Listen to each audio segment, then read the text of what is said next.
Bismillah ar-Rahman ar-Rahim. Allahumma salli ala Muhammad wa ali Muhammad.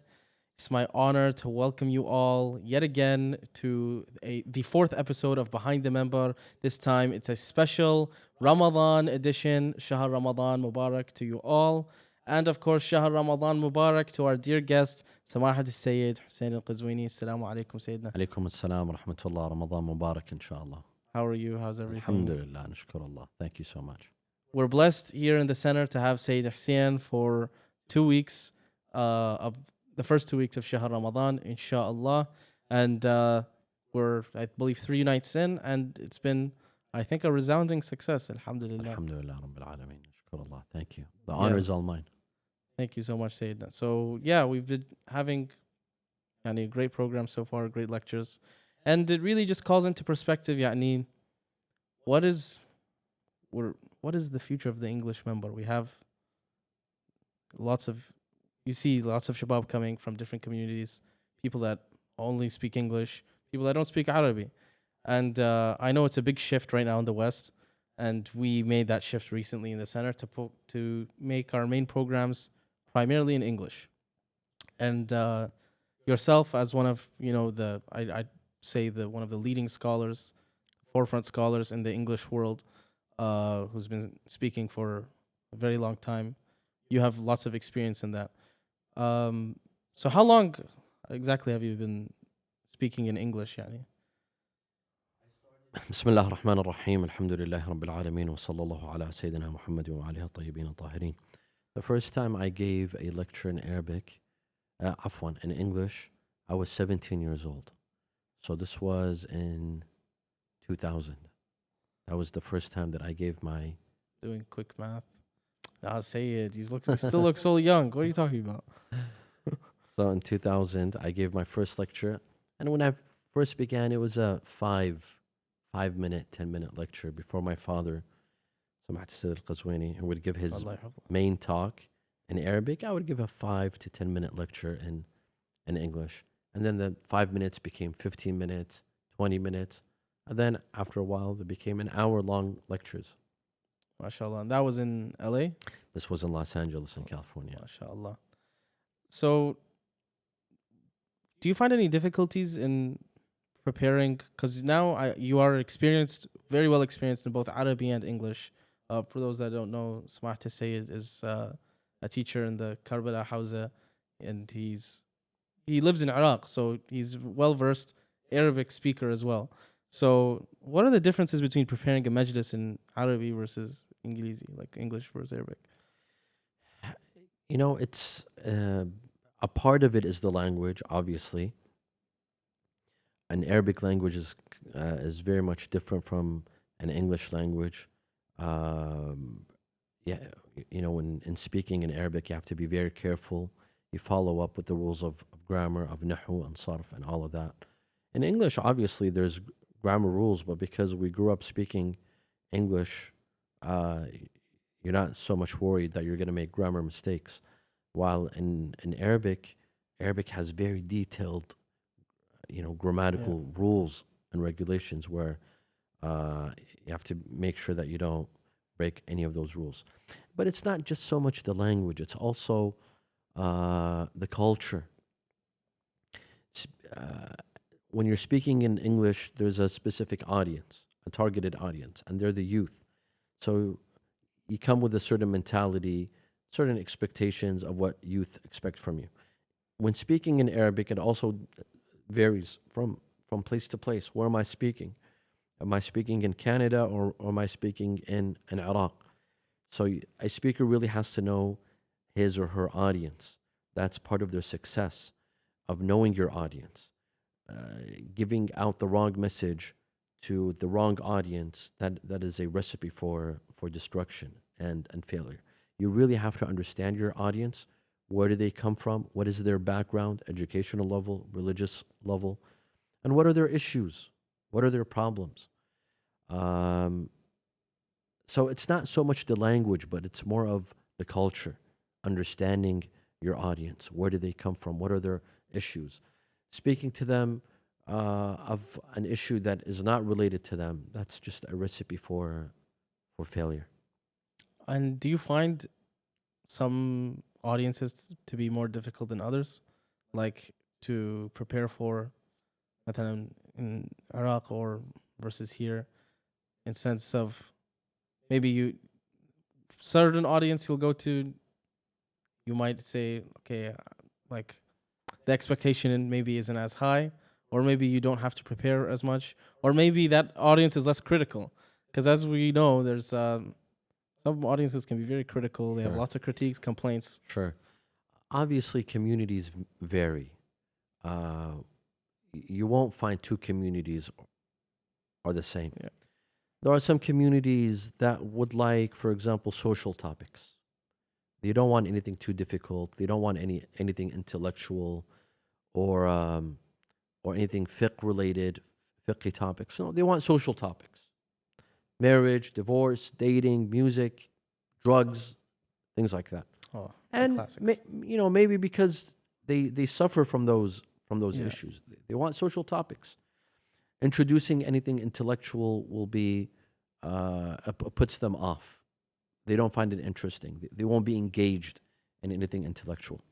While you visit communities that want something deeper, they want something new, something not discussed. I hear this all the time when I visit some communities that some people tell me, Sayyid, we've attended so many majalis, we've attended almost every minbar, and we've heard it all. Music, makeup, and marriage. Ahsant. Offer us something new. We have intellectual needs. We want to learn something new. We want to hear something new, a new perspective, a new opinion, a new topic. And most speakers, you're addressing the same topics over and over again. Yeah. In Ramadan and Muharram, and that's why we tend to stay away from majalis, because you're not offering us something new. And I feel this is a real problem. I think a successful speaker should know who their targeted audience is. Is your targeted audience youth, the youngsters, high school students, college students, or are you aiming for an older generation? Muslim youth that lived in this country, but now they're older, they're wiser, now they're married, they have kids of their own, and they don't want to hear a topic on music, for example. And it doesn't interest them because it doesn't apply to them. They want something more intellectual, something Something deeper. something that enhances their understanding of Islam. You have to know your audience and who is your targeted audience. If your targeted audience is the intellectual level, those who have a good understanding of Islam, and you're targeting them to increase their knowledge of Islam, to give them a deeper perspective, then if you were able to tap into that generation, that's success, because that was your targeted audience. If your target audience was to get to the youngsters, the youth, and you weren't able to reach to them, then that wasn't success. Every speaker has to have a targeted audience. But how do you balance that? Like right now in the Majlis tonight, you had people that were 90 years old, and you had people that were 9 or younger. Sure. So and then you had people that they prefer Arabi, and you had people that don't understand any Arabi. Sure. They're non-Arab. It's a very difficult job for a speaker to try to please the entire audience. As you said, they come from different backgrounds, different languages, different ages. How do you satisfy a 10-year-old child and someone who's in their 80s and their 90s? They're obviously, they come from different backgrounds and different educational levels. It's a very tough job. And you have to know from day one, you can't please everyone. As a speaker, you can't please everyone. There will always be people that are disappointed. However, as a speaker, you have 45 minutes on the minbar? 45 minutes is a long time. And you can address a wide variety of issues from different perspectives. It could be the same topic, but you tackle it from different perspectives. You tailor the message differently. Ahsant. Yeah. You come from the perspective of children, from the perspective of youth, and from the perspective of adults, but it's the same topic. And when you're invited to speak during Muharram, during Ramadan, you have a series of 10 nights, 13 nights, 15 nights. They don't have to be on the same topic. Uh, you can tackle different topics within the 10 nights. Those who prefer social topics, those who prefer intellectual topics, those who prefer historical topics, you can choose in the 10 Yeah. nights. And this is my personal approach.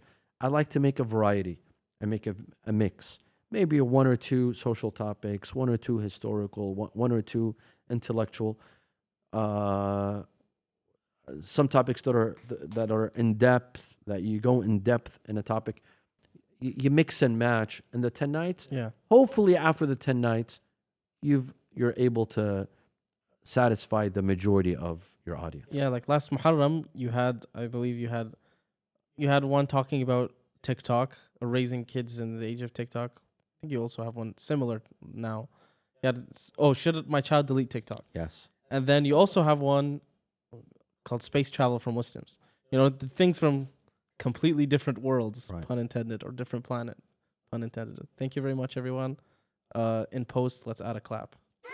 Thank you. Great. Thank you. So yeah, basically across the 10 nights, you just have you have different aspects of Topics. topics. Yeah, you pick and choose. But to double back to something you mentioned earlier, where people say that maybe a topic has been like they've heard it too many times or whatever. What about, like, do speakers repeat topics or repeat lectures? Like, they must. I mean, how many times can you? Of course. There's a finite number of topics and a finite number of ways to talk about it. Of course. Yeah. Speakers repeat themselves. In fact, the Quran repeats itself. There are verses in the Quran that are mentioned numerous times. فَبِأَيِّ آلَاءِ رَبِّكُمَا تُكَذِّبَانِ. In Surah Al-Rahman, it's mentioned over maybe 11 times or more, maybe 16 times. The Quran repeats itself. The story of Musa in the Quran is repeated numerous times, numerously. Repetition is sometimes necessary. It's sometimes needed. فَذَكِّرْ إِنَّ الذِّكْرَى تَنْفَعُ الْمُؤْمِنِينَ. Believers are benefited by reminders. As one of the names of the Quran is a reminder, al-dhikra, al-dhikr. Dhikra. The Quran is a reminder. Prophets were reminders. People need to be reminded sometimes. So speakers do repeat themselves. Hopefully not in the same majlis and not in the same place, but in different places they carry on the message. Yes. Sometimes when you work on a lecture, some lectures take several days, maybe 2-3 days, maybe less, maybe more. It depends on the topic, how much research you put into it, how much time and energy. So some speakers feel that it's a shame that you only use it once. You spent 4 days, 3 days on one lecture, and you're only going to use it once. It's a shame. That lecture should be delivered in other places several times. So yes, obviously speakers do repeat themselves. And how do you choose, like, when or where you'll repeat yourself or repeat your lecture? Is there like a little calculus you do? Like, what are the odds that someone has already heard this at a different place? I try my best not to repeat. Okay. I try to the best of my ability not to repeat my topics, not just for my audience sake, for my sake as well. Because when I repeat a topic, that means I'm going to be at the same level. I won't benefit. As a speaker, when you're preparing a lecture, you're learning yourself. It's a learning experience. You're discovering new information. Yeah. When I, for example, I do a biography of a certain individual. I put in work and effort in that lecture. I'm learning. It's a learning experience for me. While if I were to repeat my lectures, I'm not going to learn. I'm not going to grow as a speaker. And this is a problem.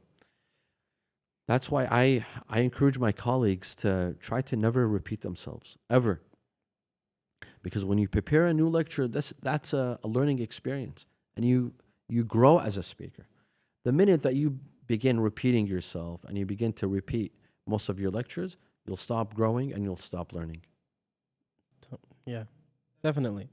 Can you explain to us, because you just mentioned how it's a learning experience for you, what is like the process that you take from start to finish? So, مثلا you're coming to Masjid Al-Rasool Al-Azam last year you knew you were coming for 10 nights in Muharram, مثلا. What's the process you take to, number one, figure out your topics? Because like we mentioned earlier, you had like, no one has thought of talking about space travel for Muslims.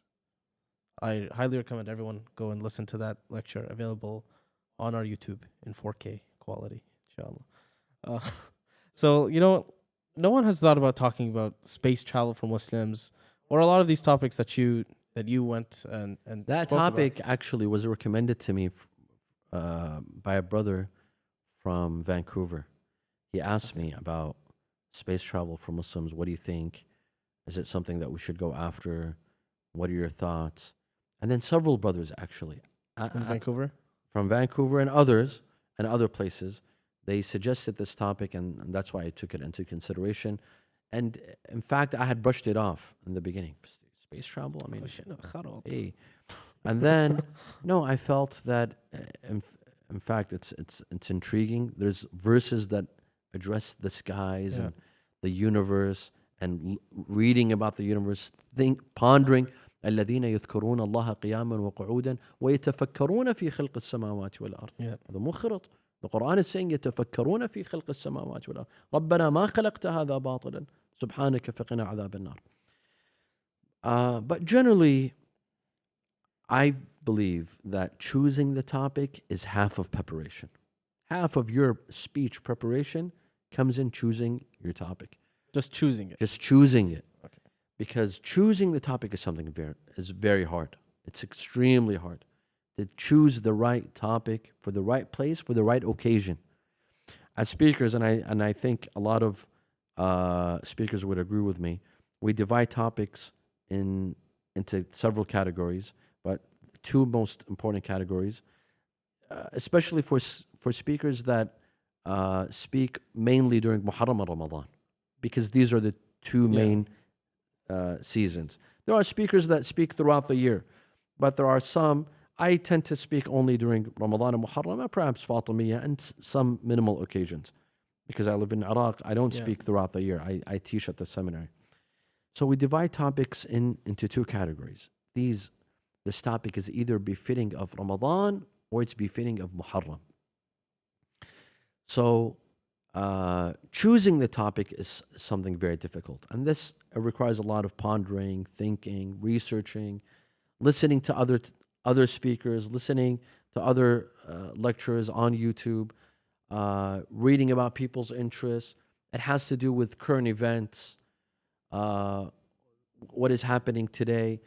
It could be from Q&A discussions, from questions that people ask, or maybe they message us, they send us an email. What do you think of this? What do you think of that? And what I tend to do is I have a list that I add throughout the year of topics. It's just a year-long process, kind of. It's a year-long process. I have a list of adding topics. Yeah, you go about your day-by-day life, and kind of whenever something comes your way, or you hear from someone, or you find something interesting, you write it down. Maybe it could come from the Quran. Whilst I'm reading the Quran, I come across a verse that I feel it should be discussed in depth, or a topic, or from reading a book, or from listening to a lecture, or from watching the news. Sometimes the idea comes to me. I write it immediately so that I don't forget it. And then when Ramadan and Muharram comes, I go back to that list and I choose the topics that I feel are most necessary. Of course, the community plays a role as well. I would address a topic in this community, but I wouldn't in another community.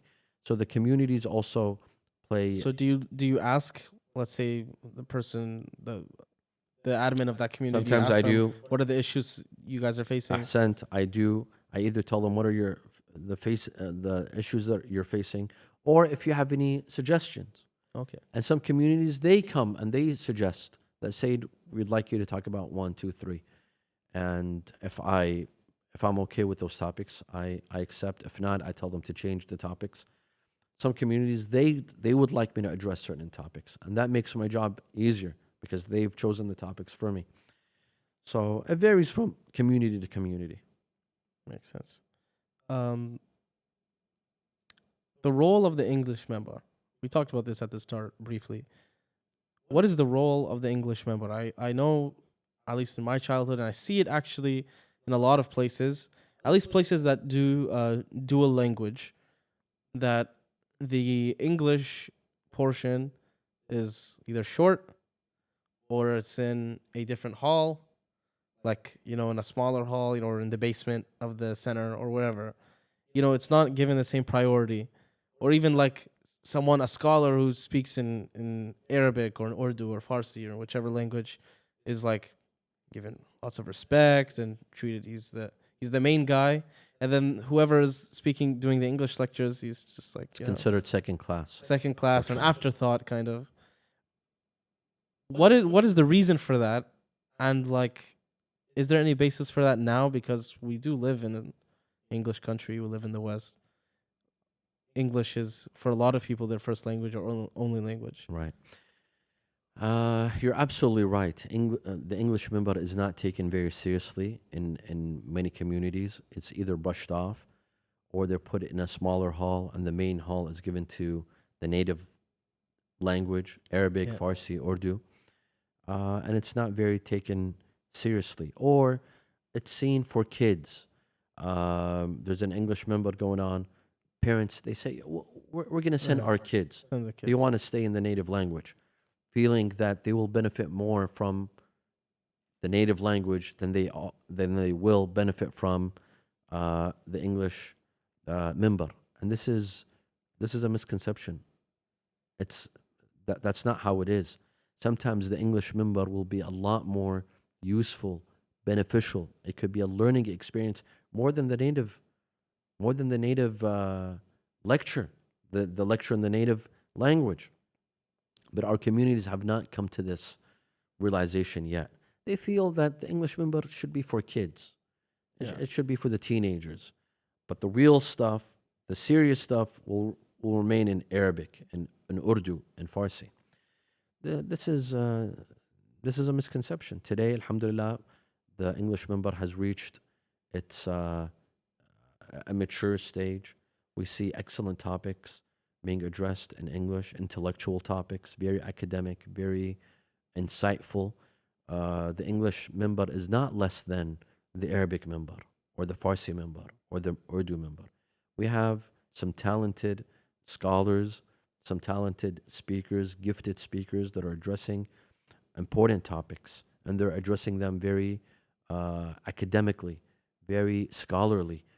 Adults can benefit. Don't think that it's only your children that will benefit from the lecture. I've seen this from colleagues, and I have experience of my own, where after the minbar, parents will come and say, my son or daughter benefited greatly. Okay, that's fine. Alhamdulillah, I'm happy to hear that. But what about you? Are you trying to say that you didn't benefit greatly? They come with a condescending sort of tone that it's just for my kids. No, it's for you as well. The English Minbar has matured.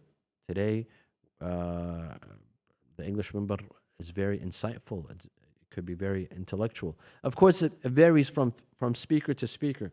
There are speakers that don't put an effort in the minbar, but there are others that do put an effort. And they're tackling big topics from an Islamic perspective. And their minbar is very scholarly, and it's useful. My advice to the communities is to give importance to the English minbar, because it is the future. Yeah. And I think that sooner or later, whether we like it or we don't, whether the older generation likes it or not, the minbar in the native languages will go extinct Yeah. sooner or later. English Exactly. majalis, Arabic majalis, Farsi majalis, Urdu, they will go extinct sooner or later. And all majalis will sooner or later become English. Here in America, in Canada, in Europe, in the UK, in Australia, in New Zealand, majalis will become English.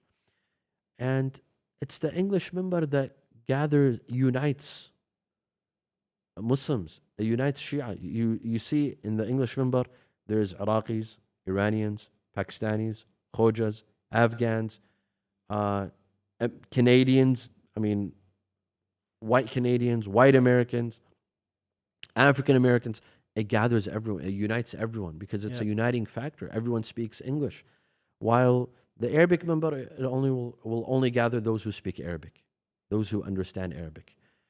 So with the English minbar, it will destroy the color barriers, and it's a uniting factor, and it will bring an end to ethnic-based mosques and Islamic centers. This Islamic Yeah, center will be open to everyone, that's not the based goal. on ethnicity and nationality. Definitely, inshallah. Sentum. Um, so speaking about the trajectory of the English member in general, but also the topics that are spoken on the English member. Just a quick question: do you have any topics that you fear or avoid speaking about? Of course, there are controversial topics that can cause fitna. Yeah, They can cause division. It could cause problems for the speaker and for the community. Those topics should be avoided. They should not be discussed if it's going to cause fitna. Sometimes um, there's benefit to it. Sometimes it's necessary to address certain topics, even if they're a taboo, even if they will cause a controversy. It depends on the speaker, and they have to weigh the pros and cons. They have to weigh the pros and cons of uh, addressing that topic. Is it wise? Is it not wise? Who are the audience? Maybe the younger generation should not be hearing such a topic. Maybe it's boring for the older generation. yeah. It's the speaker that has to, weigh out the pros and cons. I just wanted to go back to what we're talking about, the English minbar and No, its importance. And I feel that there's something that I should address, and that is, and it could be a reason why the English minbar is not being taken seriously in certain communities, and that is because of some individuals who have taken to the minbar. Maybe some I was gonna get there. Yeah, okay. yeah, Some communities feel that those who have taken to the minbar are not well equipped. They have not studied in the seminary for a long time, and hence they don't have much to offer. This could be true. I'm not saying, I don't want to generalize, because we do have speakers in the English world that have studied well in the Islamic seminaries. They are well equipped. They are researchers. They've studied in seminaries like Qom, Najaf, Karbala, and they're very well equipped to take the minbar. And there are some that are not very, yeah, learned. Maybe they went to the seminary for a year, 2 years, and that's it. Still, it doesn't mean they're not doing a good job. They are doing a good job, but they could do more. They could do more. And hence my invitation, my humble suggestion, my humble advice to the speakers who are taking to the minbar but have not studied in the seminary to come for a while, a year, 2 years, 3 years, to come in and study, to come and learn. Because the more you learn, the more you can offer. The more you have established yourself in the seminary, in the Islamic sciences, the more you can give back. If you haven't studied much, it's like a phone that hasn't been recharged. Like, the more the battery goes down, the more it can offer. It could be of service. But a phone that has been charged well enough could last longer. yeah, It could last for a day or 2 days. It's the same with the speaker. The more they've studied at the Islamic seminary, the more they've done research, the more they've learned, the more they could offer. But this phenomena of speakers who are dynamic, they're very, they're very appealing. they're great They're orators. great orators. They know how to give stories. They tell stories. They're very dynamic when they go up on the minbar, but they haven't studied much. This is a phenomenon that's increasing. We see more and more Yeah, of speakers that are coming up, taking to the minbar, and they haven't studied.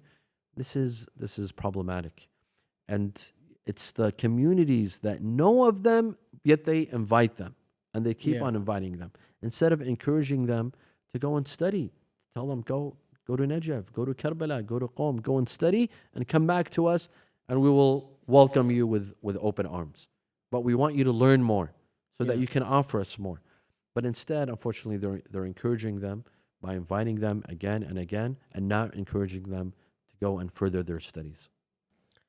Ahsantum. So an observation I've had with kind of that specific subset of khutaba, of speakers, orators, is that a lot of them end up going towards a certain trajectory, especially, of course, like you have the same thing even in the Arabic world, Farsi, Urdu, but in the English world, it is more of an issue, especially in the West, is where they go into polemics. It's like kind of it's like the first stepping stone to becoming an English public speaker is to go into polemics rather than kind of anything else.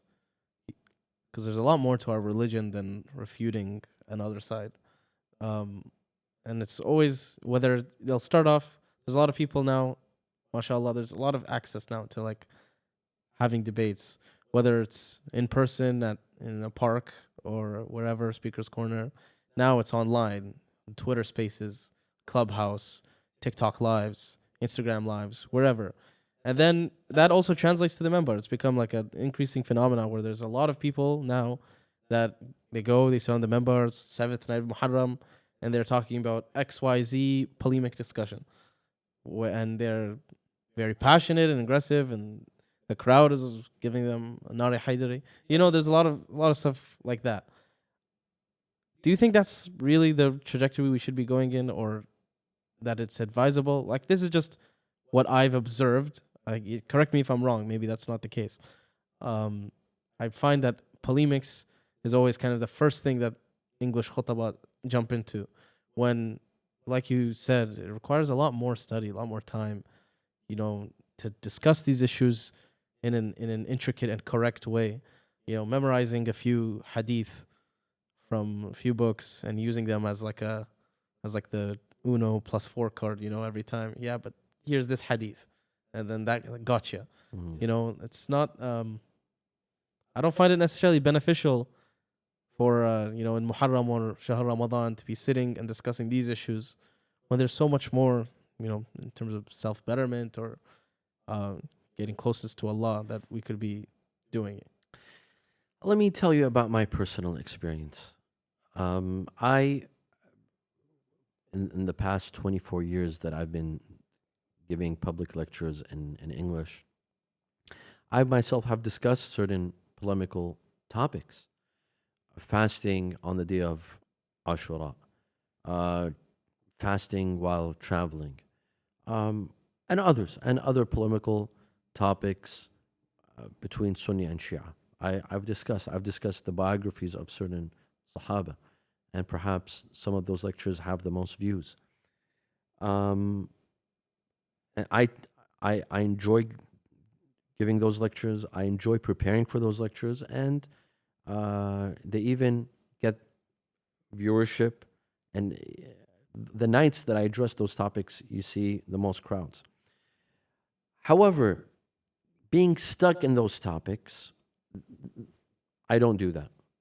I would prefer to do a variety during Muharram, during Ramadan. Yes, maybe I might have some polemical topics, one or two, a couple of nights in Muharram, a couple of nights in Ramadan, but to do 10 nights of polemical topics in Ramadan or Muharram, for myself, I'm speaking from a personal experience, I would find it boring. For me as a speaker, Yeah. I would rather do a variety. I would rather do 2 social topics, 2 polemical, 2 topics that deal with tafsir, 2 that deal with aqa'id, 2 that deal with fiqh related. It makes it a variety, so that at the end of the series, people will say, "Oh, alhamdulillah, we had something to take away.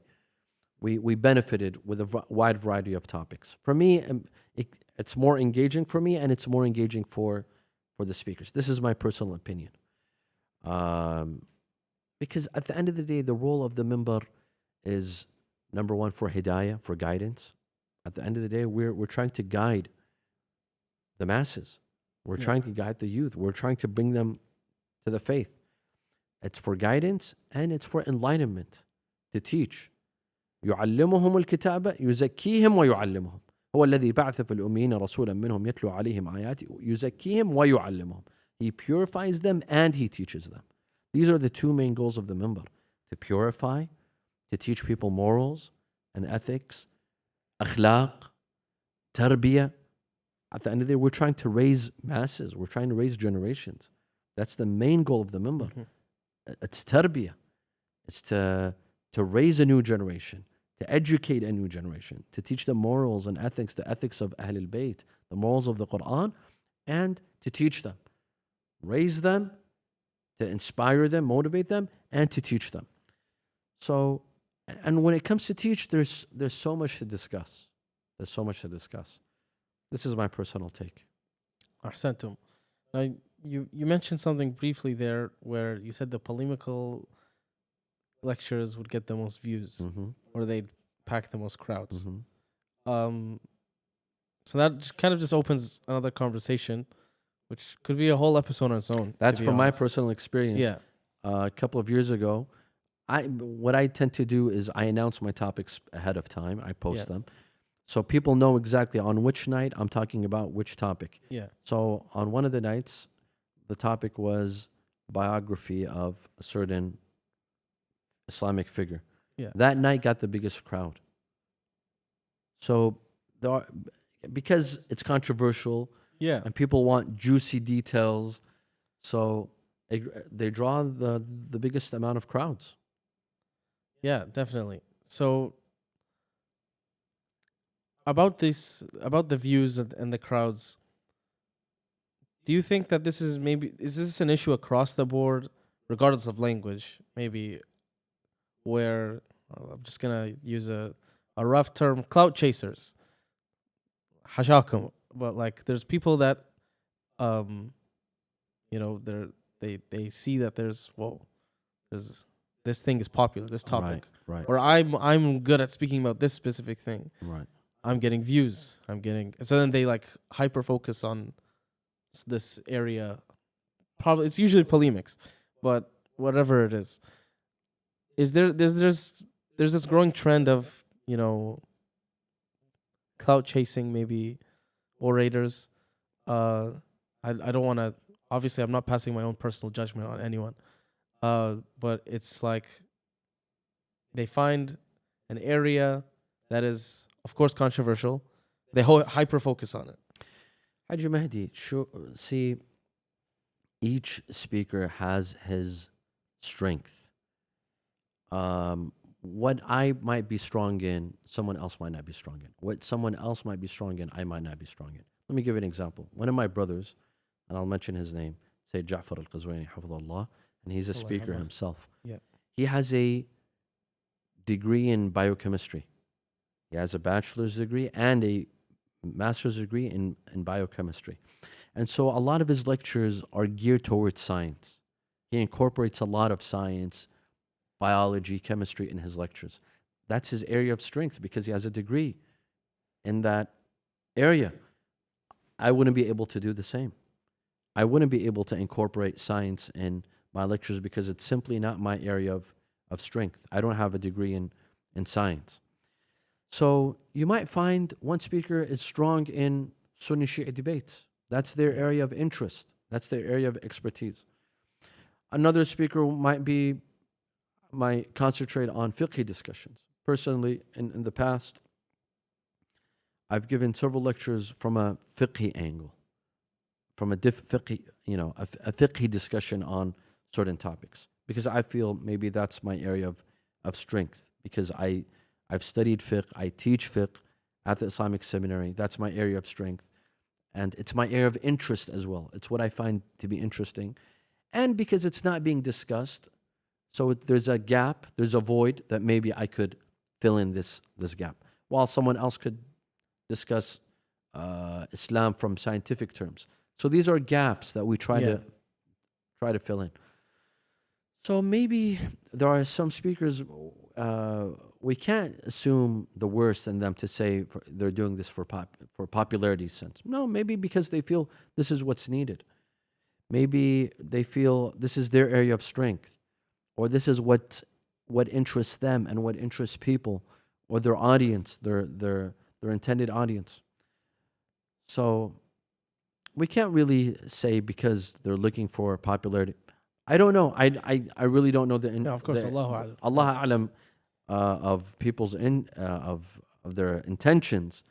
But to speak generally, speakers tend to discuss what is their area of interest.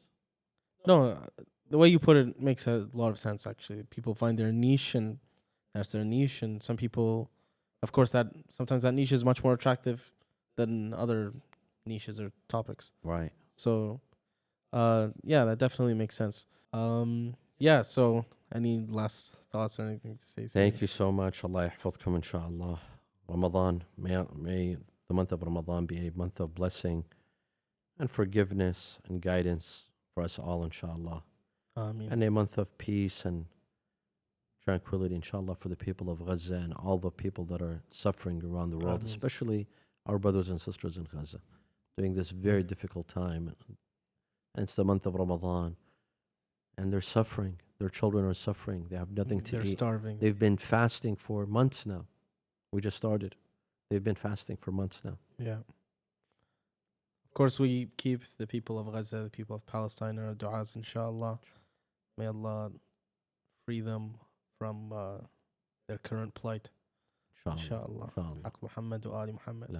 Thank you so much, Sayyidina, for this wonderful episode. My pleasure. And thank you, everyone, for tuning in. Inshallah, we'll see you next time, which may or may not be with the Sayyid again, because he's going to be here for a bit, inshallah. Inshallah. So thank you. Assalamu alaikum wa rahmatullah wa barakatuh. Alaikum assalam wa rahmatullahi wa barakatuh. Ahsant.